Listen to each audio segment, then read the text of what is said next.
Talente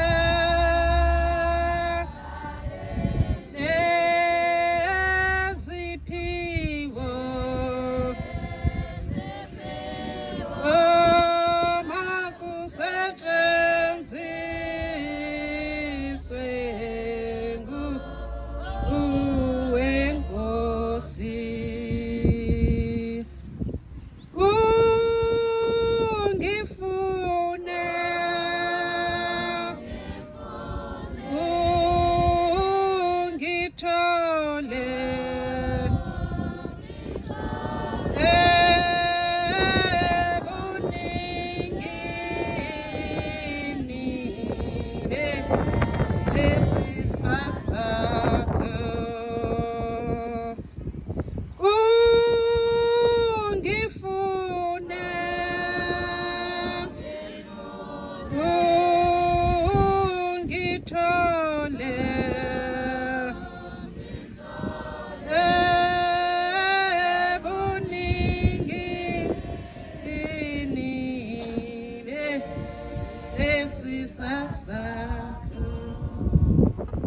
Yayikhetha inkosi enkulu yasebuhleni mama Nazaretha, amen. Mangcwele wabo mama imamele le ndlela ngiqhuba ngabe sekushota kancane nje ndiphakame nilandele nani. Ive sibonisa umshumayeli nebandla lakhe babe sisenza ntoni ebusuku. Besiduma mshumayeli, besitholoza apha ebusuku. Yaye sisezawutholoza sikaliphi, yaye sisezawutholoza futhi sibheka phambili, amen. Nazaretha uShembe mhle, uShembe unguNkulunkulu, uShembe unguThixo.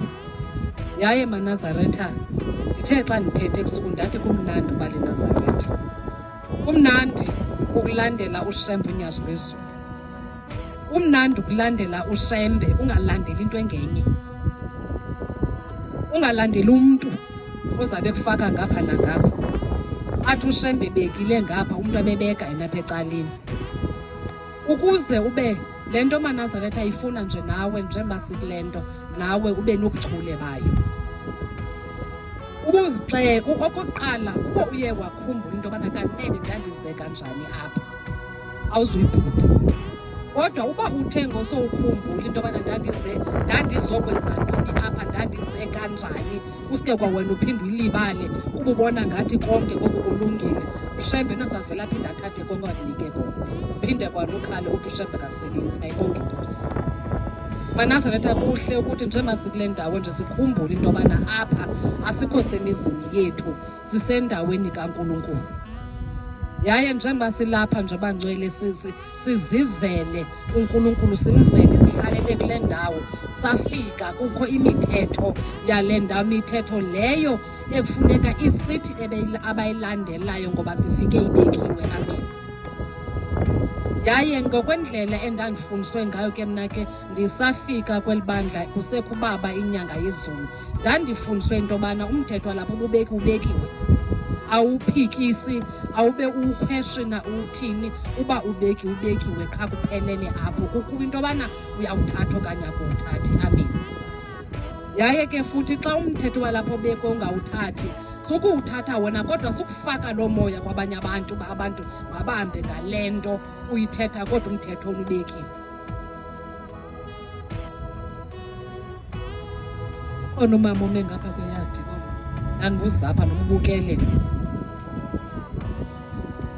Nazaretha mhle uThixo, silandela into ephilayo. Njengoba silapha nje mntu nomntu umbonile lo Shembe imisebenzi akhe ayenzileyo kuye empilweni yakhe. Abanye bezile apha kuba besiva kuthiwa kukho lo Thixo onguShembe ekuthiwa uyanceda, athi umntu mandikhe ndize namkhe ndiyozivela. Eneneni kunjalo, uShembe njengoba sisithi unguThixo nje, sithi unguThixo kuba sibone imisebenzi yakhe, khange sigwagwise yena athi ndinguThixo, amen. Sithi ababona imisebenzi yakhe ayenzile ezimpilweni zethu satsho sathi nguThixo lo. Kodwa Nazaretha uba ngaba indlela esenza ngayo izinto asiyijongi, sizawuzililela kwathina emva koko sikhale sithi uShembe kancedi, kanti iminwe emininzi ikhombe apha kuthi.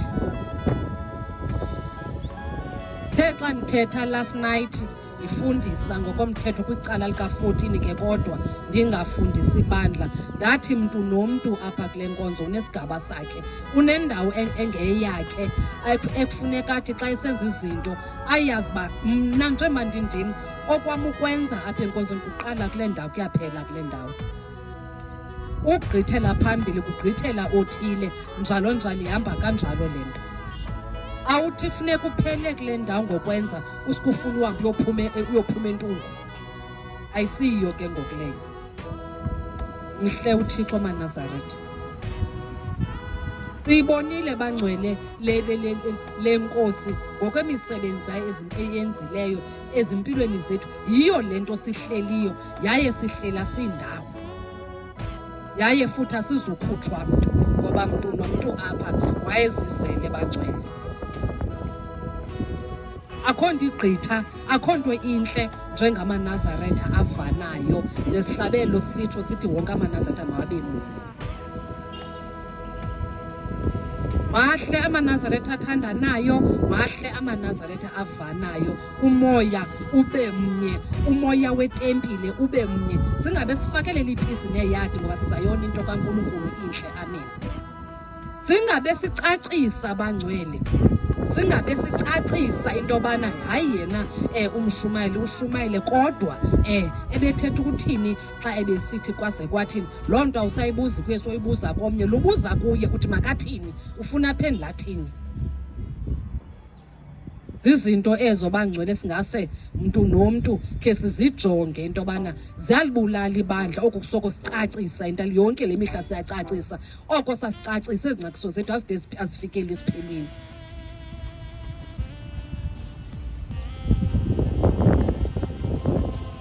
uShembe uNkulunkulu maNazaretha, kodwa uShembe sawuthi uNkulunkulu kakhulu. Uba ngaba singakhe sijonge ukwenza kwethu uba ingaba sisahamba kakuhle nendleleni kaNkulunkulu, ngoba khona amaxesha anjalo ekufuneka ukuzijonga into yobana ingaba nisahamba kakuhle na endleleni kaNkulunkulu, ngoba ingxaki apha ikhoyo apha ebandleni asilingani. Sinabantu abadala, sinabaphakathi, sinabancinci.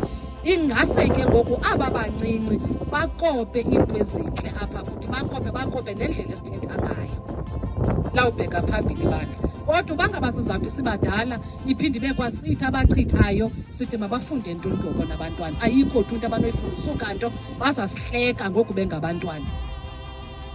Kunjalo futhi xa besihleka bazaba namaxesha okuthi asuka nithi badala ntoni, abazi konke ukwenza kwabo akungqamananga nomthetho kaNkulunkulu, amen. Umnandi ukumoyika uNkulunkulu bangcwele. uShembe umoyike futhi uhloniphe umuntu ongaphambi kwakho. Itempile netempile linomshumayeli oliphetheyo. Uba umshumayeli ubekile akugqithi nomkhokheli apha, umshumayeli ubekile qha ke.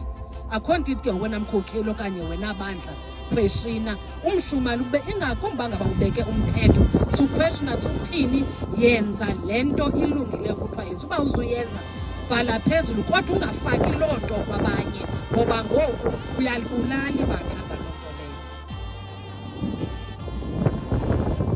Andibhekisi mntwini ke bangcwele, nindive kahle ningaphinde niyicacise. Andibhekisi kubani, into nayo ndithi noko nam makhe ndithethe, khe ndilungise apho ndibona into yobana konakala khona. Ingakumbi thina abantu badala apha etempleni, ndicela khe sizamkhe sizijonge. Yiyeke intsha le thina abantu badala apha etempleni, ndicela khe sizijonge. Futhi athi umntu nobuhleli phantsi akazibuza into yobana ingaba ndisenza yona na okanye sendiphumile na emthethweni kaNkulunkulu. Ngoba bangcwele xa sithetha nje inyani, itempile litempile ngomthetho. Ubakho mthetho etempileni, akho tempile apha, kusendlalweni nje. Yile nto kuye kuthiwe eleke sabatha funeka ingaphumi isabatha umshumayeli wetempile engawuqinisanga umthetho. Uba siyakubona umshumayeli walapha etempileni eleke sabatha ubuyashumayela uwambambe ovula incwadi yemithetho. Ayibonge Nkosi. Akenzanga nto imbi, uhamba ngokomthetho ongadingi ucaciswa ke ngoku sibe sibuza. maNazaretha kumnandi uba leNazaretha. sipholile, siphola apha entloko. Asazi noba kuzani, sikhonza uThixo wethu qha ngoba sibuye sihlale ezindlini zethu. Siphole kwasezindlini zethu. Wathi umvangeli uDlamini esemkushumayeli ngoko, wathi uba ngaba uliNazaretha elithi ubulele ebusuku usakrwitshwa usaphupha usitya, hayi kha kuphinde uzijonge. Saphuma kwezo zinto kwezo before singene apha, sathi uba singene apha saphakamisa izandla sathi siyayikhetha inkosi enkulu yasephakameni okanye siyayikhetha inkosi enkulu yasebuhleni, saba ngonokuphumla nophumlana amagama ethu. Amen. Uba ukabi nguye unophumla nophumlani igama lakho usathushumbiseke endlini awulali ukrwitshwa ude uphakamisa umlenze because uyakrwitshwa, hayi kha kuphinde kuzijonge. Khona ingxaki. Masizijongeni bangcwele xa senza izinto, sibadala kweli tempile sizawuhlekwa ngabantwana. Yaye futhi abantwana xa besihleka ze singabablame ngoba ingxaki ilapha kuthi. Singakhokhelisi ukuthi abahloniphi, unobangela funa siyazi basithi, zesikhe sibeke intlonipho ecaleni. Ngoba xa singazihloniphi thina sibadala, silindele ukuhlonitshwa kanjani ngabantwana? Abantwana mabafunde kuthi, mabafunde indlela esenza ngayo izinto nendlela lesithetha ngayo. Bangcwela kho nto ilibulala itempile ngathi yintlebendwane ephakathi emanazarethini. Iyalibulala itempile loo nto leyo. Uba nje singakhe sizameni ukulwa eli dimoni lokuhlebana, singaphola. Yithetha ke loo nto leyo egameni loba ngumkhokheli, egameni loba ngumgcotho. Ke naleyo ayidingi ucaciswa, kodwa mandiyiphinde. Uba ngaba singazama into yobana ke silwe eli dimoni lokuhleba, lokuchubana, lokucacisa, losoko sithetha ngabantu, so sibona into ezirongo, yonke le mihla sibona into ezirongo, singaphumla kungamnandi. Yalibulela ithuba esilinikiweyo ngumshumayeli, ngoba eneneni sisesentsukwini ezinzima, iintsuku zika-14. Yaye sisezaba lapha namhlanje, sawugoduka ngomso ekuseni, abanye bazawuhamba ebusuku. Loo nto ithetha ukuthi akudlalwa. Uba ngaba ukhona umntu onexesha lodlala ashiye ikwakhe i-2 days yonke azohlala apha, loo mntu loo ndingatsho ndisathi akakayazi still into ayifunayo. Ngoba akukho lula ukushiya indlu yakho, ushiye ibhedi yakho eshushu emnandi, uzogodola apha, kanti lonke elo xesha elo awuzazi wena uba uhambela ntoni. Awusilandela uThixo baNazaretha. uThixo uze kuthi ezantsi emhlabeni, wazoba ngumntu ebantwini. Into ngoku ilele apha kuthi maNazaretha. Uba ngabe indlela esenza ngayo izinto asizijongi, nyhani sizawuphikela sithi uShembe kandincedi nje mna kodwa abanye abanceda, kanti ingxaki ilele apha kuwe. Zibekiwe ezi zinto. Kuthiwa umntu makajongajonge nasemva kwavela khona, alungise nalapho kufuneka elungise khona. Futhi ke kuba khona ootata bethu abaswelekayo, kodwa utata asweleka eshiya izinto abangazange azenze phakathi kwekhaya. Wena nyana ke ukukhoyo, thatha ubheke phambili, ngoba uShembe zonke izinto esuzifundisile. Ifuna nje thina qha umntu alungise.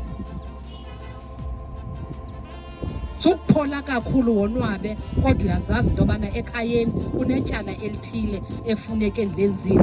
Loo nto leyo ungayihoyi, ngoba okusalayo ayizubola, izawuhlala ikhona. Usuka nto uzawuphinda ubhubhe ngawe, iphinde ishiyeke ebantwaneni ngento engelunge kwasekuqaleni, nezinto zisetshiphu. Ifana ke bangcwele nalo mthetho ubekwa okokoko, umthetho wokuphelela etempileni. Laa mthetho umthetho wabekwayo, kodwa ngoku noloyiko ngendlela izinto ezonyuka ngayo. Abawuphelela ngemini endingaziyo, bawuphelela inkomo sele iyi-30,000 kule ku-40,000. Asikayi ke kwezinye izinto. Isingathi bangcwele uba ngabe izinto siyakwazi uzijonga, ngesikhe sizame ukuleqa ngoku zisafikeleka, ngoba kusezixesha apho uba ngaze kuqokele imali enkomo akuqokeleleki, ngoba ngani uthanda uba nzima, ngoba izinto zonyuka everyday. Kodwa zonke ezo zinto ezo singamaNazaretha sizithatha light, asizihoyanga, kodwa zona zibe zizizinto efuneke zenzekile.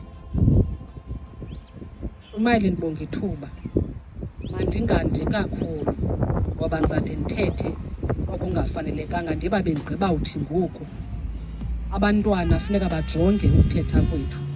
Afunekanga sibe sithetha nje sibe sibhampile phambi kwabantwana. Andifuni ke undeske ndide ndibhampile okanye ndibhude ndiphikisa le nto ungqiba uyithetha ngoku. Inkosi ebusweni evileyo, amen. Apho ndithe ndathetha khona kakubi ke Manazaretha, cela nindithethelele, amen. Izwi lenkosi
Inkosi yasebuhleni unyazi lwezulu, amen.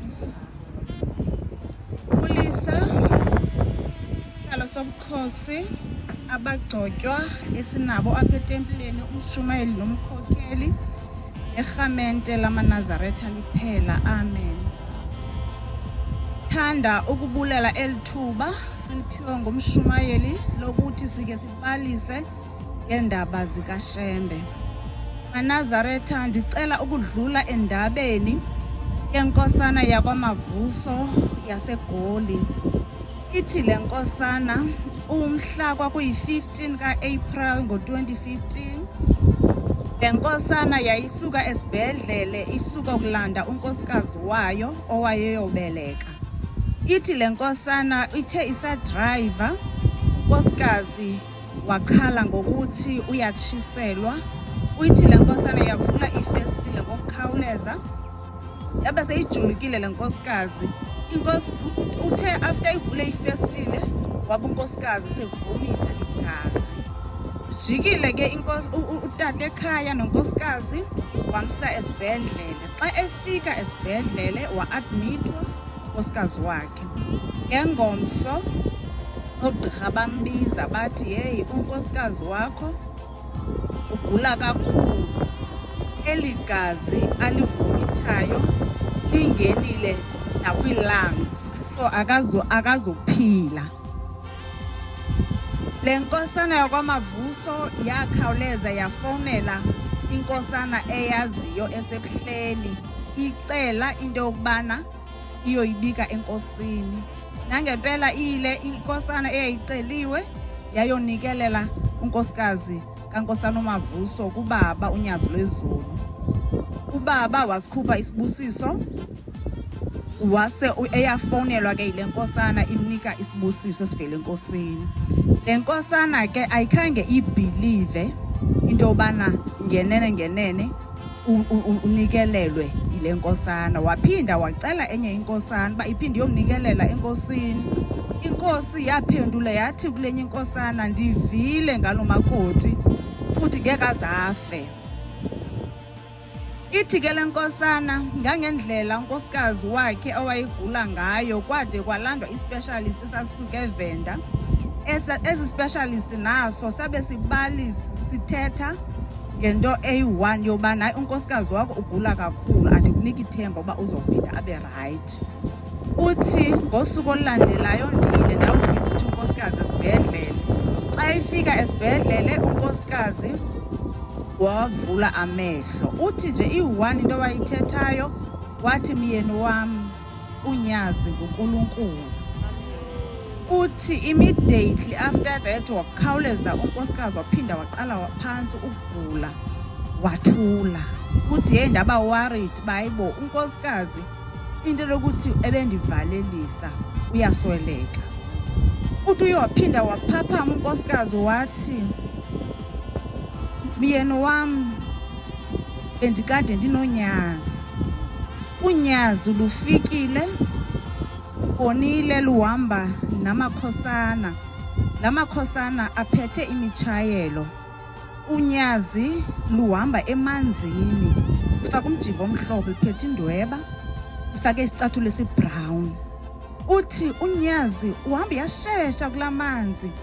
Uthi wathi kula makhosana yebafana ekhe nje lamanzi atatsha ibhlukwe lami ndizoba senkingeni. Uthi ubaba wabehamba shesha kulamanzi lamakhosana wona busy atshayela lamanzi. Uthi wathi nje eke anditatsha nje lamanzi ebhlukweni ndizoba sengxakini.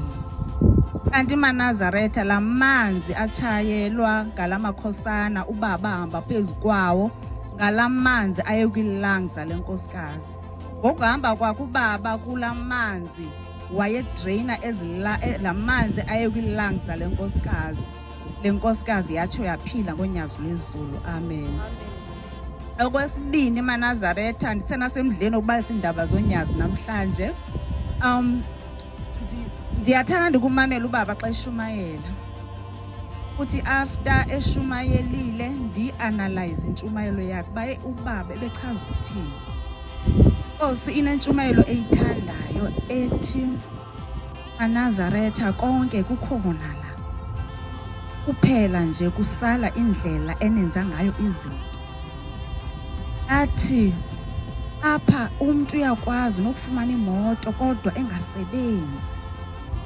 Ngoku ngelinye ilanga ncokola nenye inkosana ndithi inkosana ubaba ndihlale ndimve ithetha le nto uba izinto apha ziyafumaneka namahala but indlela endithandaza ngayo but hey ke zingenzeki inoba kusuye kutheni.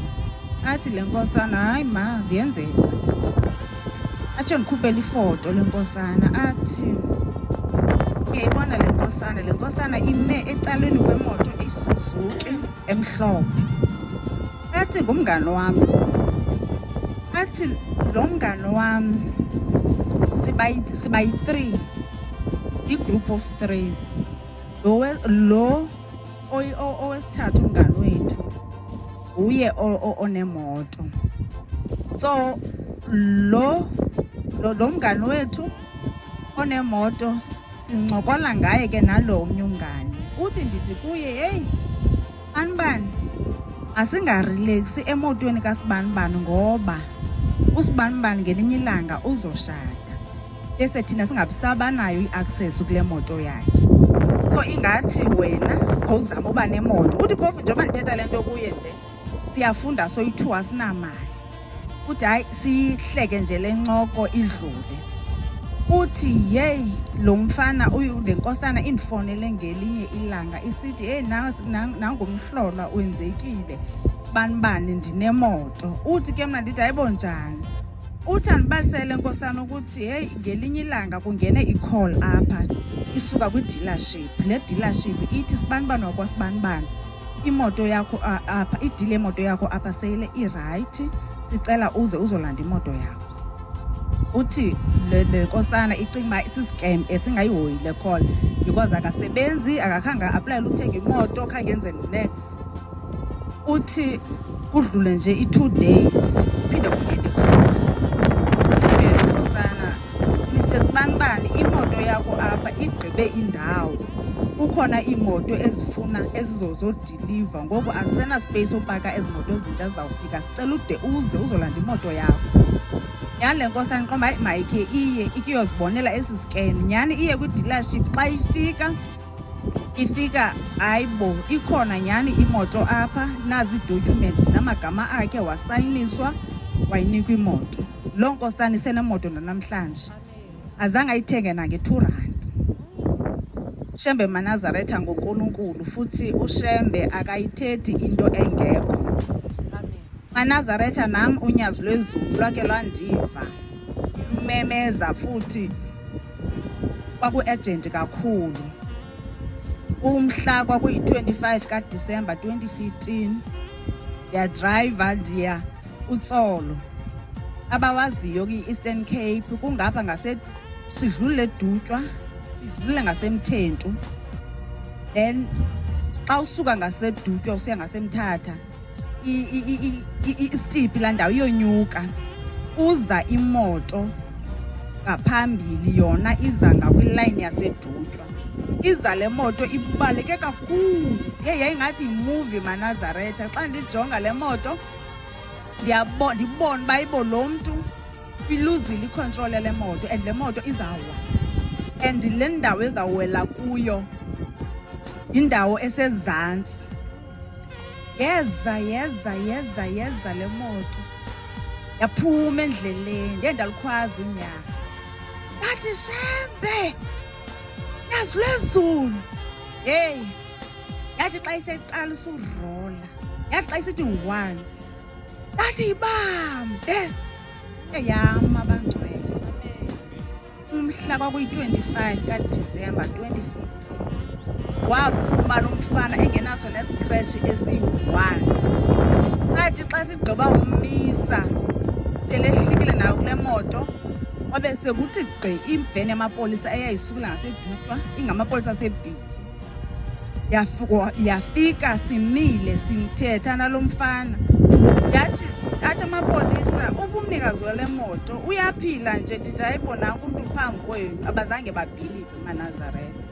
Thetha ngoShembe unyazi lwezulu. Inkosi kusebenzile. Amen.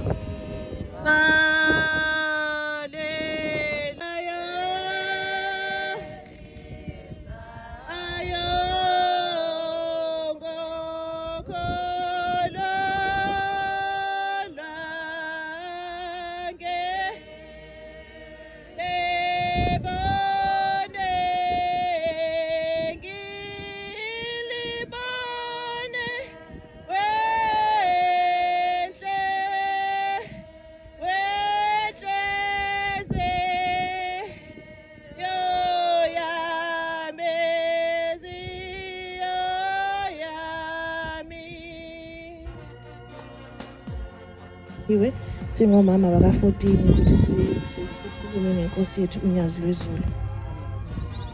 Manazaretha, njengoba ngimi lapha Manazaretha, ngiyathuthumela. Nginokwesaba, angijwayelanga, kodwa ngicela ukuthi uNkulunkulu kaShembe aze angiphe amazwi engiwasho phakathi kwabangcwele nami. Ngingajwayelanga ukuphakathi kwabangcwele ngikhulume ngayo. Manazaretha, into engizoyisho nje ukuthi uShembe uNkulunkulu. Ngimncane kakhulu, ngifike izolo kuleli bandla, kodwa izinto esengizenzele uNyazi Lwezulu zingaphezulu kokwenza. Ngize ngithi mhlambe sometimes angenzi kahle phambi kwalo uNyazi Lwezulu ngendlela imisebenzi uShembe asengenzele yona.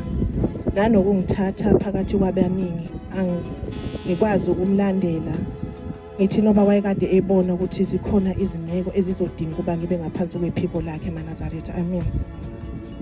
Manazaretha, usifihlile kakhulu uShembe, usithwele, ungithwele, usithwele nomndeni wami, usithwele sikulomndeni engikuwona njengamanje.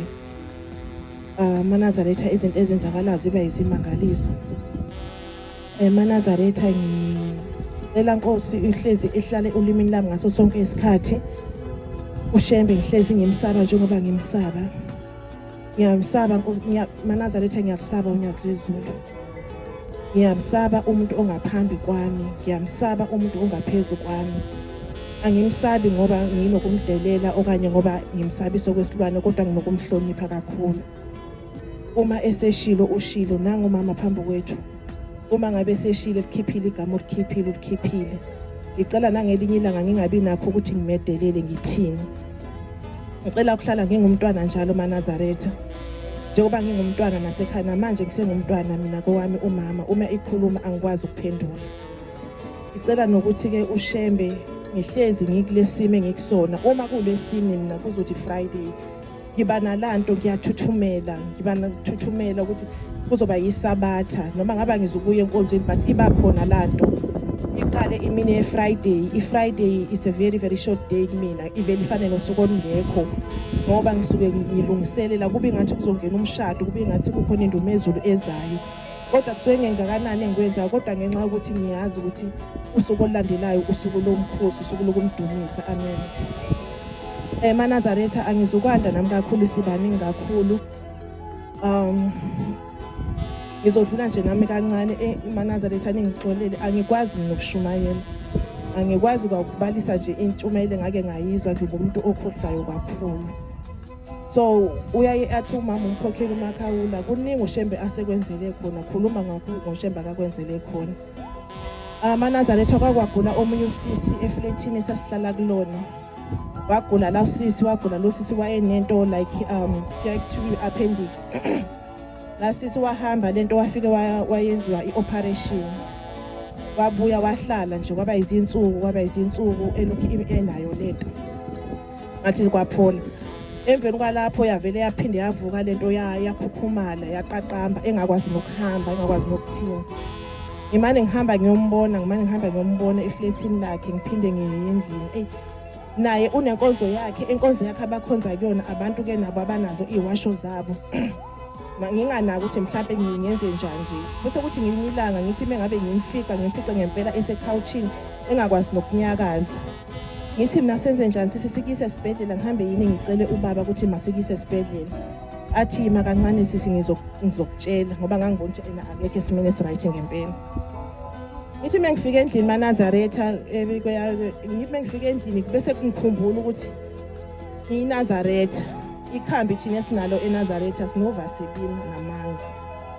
Kodwa lamanzi ami novaselini wami ngisaba ukuthi ngopha na unazo zakhe iwasho zenkonzo yabo, mhlambe nganganakile sonke lesisikhathi ukuthi ngingamofarisha ukuthi hayi akusebenzise lokhu nathi siphila lapha. Kodwa kwangifikela ngalesa sikhathi bengabe ngimfica ekulesimo ekade kusona. Ngivele nguthathe Manazaretha uvaselina namanzi ngihambe ngakho. Engangikwenza Manazaretha ngazi uma kwakuyikho noma kwakungikho na, kodwa engikwaziyo ngawuthatha uvaselina ngawuhambisa. Ngathi mengifika pha kuyena ngathi kumyeni wakhe ngicela abilisa amanzi, wawabilisa amanzi. Ngase ngithatha lawo umthandazo engifike nawo ngathi wathela kancane ekhaphini sewathelile.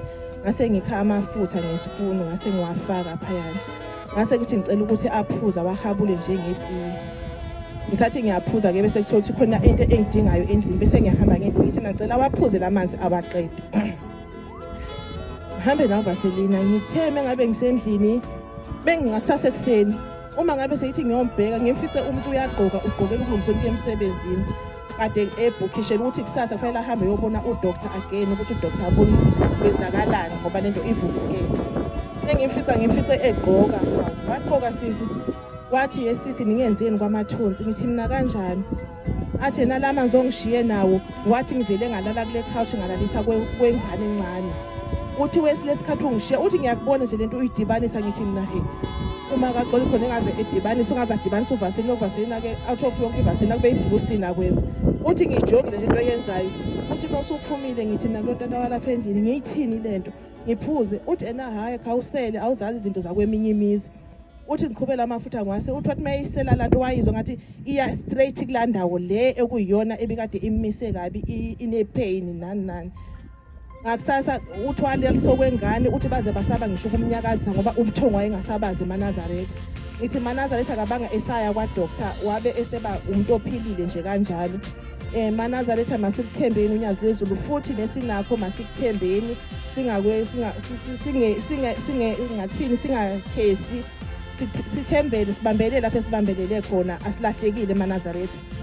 Wathi omunye ubaba ngelinye ilanga emsebenzini lapho osebenza khona bayakwazi ukuthi uyiNazaretha. Uyaqhayisa ngokuthi uyiNazaretha. Ngicela ungabi nawo amahloni ngoNkulunkulu wami. uNkulunkulu ngicela hlale sifihle njalo singamaNazaretha sithandane ngesenekuzwile.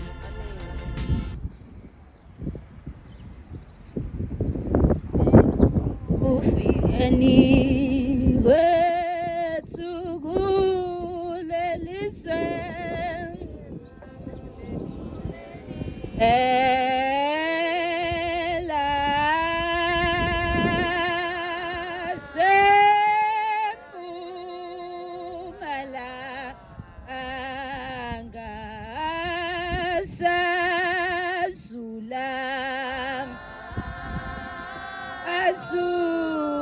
Sazula singena ndawo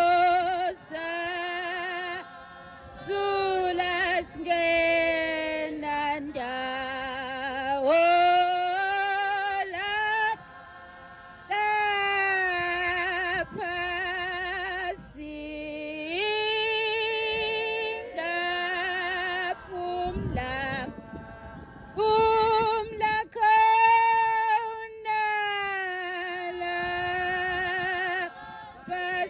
singaphumla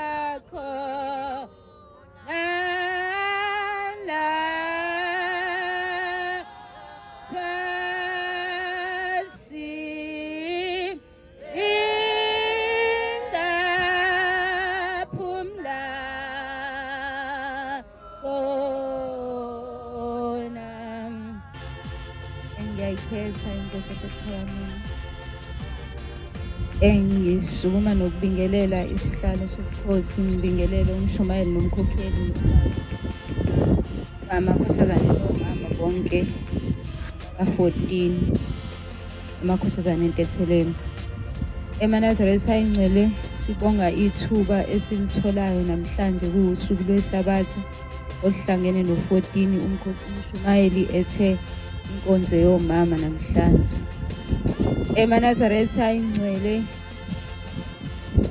ngingumntwana omncane kuthiwa asukume phambi kobaba abadala kunathi ngicela uShembe hlalo limi lami engizokukhuluma kubo okuzokwakha abantwana bakhe eManazaretha ayingcwele sukuma nendaba engayizwa ekuthiwa inkosi ubaba mkhulu uMqalwendlela ehamba efuna lokukholwa wehla entabeni zasendaweni ekuthiwa isemthwavuma KwaZulu Natal eManazaretha ayingcwele ehamba ecula eshaya inkositini ekuthiwa wayelandelwa amakhosazana ekuthiwa wafika kwelinye isonto okwakuthiwa iMethodist Church kuthiwa wathi mayefika kuthiwa wangena kuthiwa wathi mengena baba mkhulu kuthiwa yayithi mayingena kuthiwa yayiba nemlilo ephuma emlonyeni wayo kuthiwa amehla akhe ubaba mkhulu ayeyinzungu lokuthiwa ehlaba wayengabhekeki kuthiwa ubaba mkhulu wathi mengena kuleyo nkonzo leyo kuthiwa abantu bonke kuthiwa bashayeka phansi abantu kuthiwa kwakhala isililo kuthiwa kwathiwa le ndoda hayi ifike nani le ndoda uthiwa wathi umfundisi waleyo nkonzo hey we baba ufike nani kuthiwa yambuka indlamhlathi kaMayelisa kuthiwa yabheka phansi kuthiwa abantu baphalaza izinto ezayingabhekeki kuthiwa abantu kuthiwa wathi mayesekhuluma kuthiwa wathi ngiyangazi mina kuthiwa bathi asikwazi kuthiwa wathi mina ngingumshembe kuthiwa ubaba mkhulu ngaleso sikhathi kuthiwa wayefika eGilimanga qeda bese mshiya kuthiwa kwakunomthombo wawungaphesheya komfula kuthiwa wayesebuza wathi ngipheni amanzi akhiwaphi la kuthiwa kwathiwa amanzi asinawo lana kuthiwa wathi wena mthombo ongaphesheya kwalo mfula, ngithi wela ngifuna mhla ngibuya ngibuye usula. Kuthiwa nangempela babamkhulu wahamba ngaleso sikhathi lo mthombo ungakaze wawela weza ngaphesheya kuleyo nkonzo leyo ayefikele kuyona. Kuthiwa wathi mayebuya ngomunye unyaka kuthiwa wabuya umthombo usulelo sonto. Kuthiwa lelo sonto lelo iMethodist Church kuthiwa yaphenduka yaba amaNazaretha namhlanje amaNazaretha ayingcwele. Sikhuluma lezo indaba amaNazaretha ayingcwele esiye sizizwe ngabantu abadala abahambile nobabamkhulu amaNazaretha. Sengihlala phansi amaNazaretha ayingcwele kuusuku la 14 ngiyacela uNkulunkulu wasekuphakameni angiphe inhliziyo evuselelekayo ngaphakathi.